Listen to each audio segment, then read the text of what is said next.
ನಮ್ಮ ಕರ್ನಾಟಕದ ಈ ಜಿಲ್ಲೆಯಲ್ಲಿ ಶೇಕಡ 80% ಕಾಡೇ ಇದೆ. ಇದು ಯಾವ ಜಿಲ್ಲೆ ಗೊತ್ತಾ? ಇದು ಡೇ 23 ಆಫ್ ಕರ್ನಾಟಕ ಜರ್ನಿ, ಒಂದು ದಿನ ಒಂದು ಜಿಲ್ಲೆ. ಇಂದಿನ ಜಿಲ್ಲೆ ಕರ್ನಾಟಕದ ಕಾಶ್ಮೀರ, ಉತ್ತರ ಕನ್ನಡ. ಬ್ರಿಟಿಷರ ಆಳ್ವಿಕೆಯ ಸಮಯದಲ್ಲಿ ಇದನ್ನು ನಾರ್ತ್ ಕೆನರಾ ಎಂದು ಕರೆಯಲಾಗುತ್ತಿತ್ತು. ಸ್ವತಂತ್ರದ ನಂತರ 1956ರಲ್ಲಿ ಇದನ್ನು ಉತ್ತರ ಕನ್ನಡ ಎಂದು ಮರುನಾಮಕರಣ ಮಾಡಲಾಯಿತು. ಉತ್ತರ ಕನ್ನಡ ಜಿಲ್ಲೆಯ ವಿಸ್ತೀರ್ಣ ಅಂದಾಜು 10,591 ಸ್ಕ್ವೇರ್ ಕಿಲೋಮೀಟರ್ಸ್. ಈ ಜಿಲ್ಲೆಯ ತಲಾ ಆದಾಯ 2,20,000 ರುಗಳು ಹಾಗೂ ಸಾಕ್ಷರತೆ ಪ್ರಮಾಣ 84%. ಉತ್ತರ ಕನ್ನಡ ಜಿಲ್ಲೆಯಲ್ಲಿ ಒಟ್ಟು 12 ತಾಲೂಕುಗಳಿವೆ.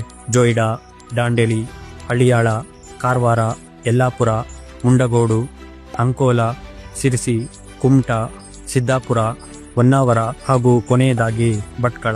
ಉತ್ತರ ಕನ್ನಡ ಹೆಚ್ಚಾಗಿ ಯಾವುದಕ್ಕೆಲ್ಲ ಫೇಮಸ್ ಅಂದ್ರೆ ಫುಡ್ ಅಲ್ಲಿ ತೊಡದೇವು, ಕೊಟ್ಟೆ ಕಡುಬು, ಪತ್ರೋಡೆ, ಅಪ್ಪೆಮೆಡ್ಡಿ ಉಪ್ಪಿನಕಾಯಿ ಹಾಗೂ ಹಳಸಿನಕಾಯಿ ಕಡುಬು. ಪ್ರಮುಖ ಸ್ಥಳಗಳು Gokarna, Murudeshwar, Marikamba temple, Honnavar, Dandeli, Yana rocks, Sathodi falls, Magod falls, Vibhuti falls, Hunchalli falls, Karwar beach ಹಾಗೂ ಕೊನೆಯದಾಗಿ ಓಂ ಬೀಚ್.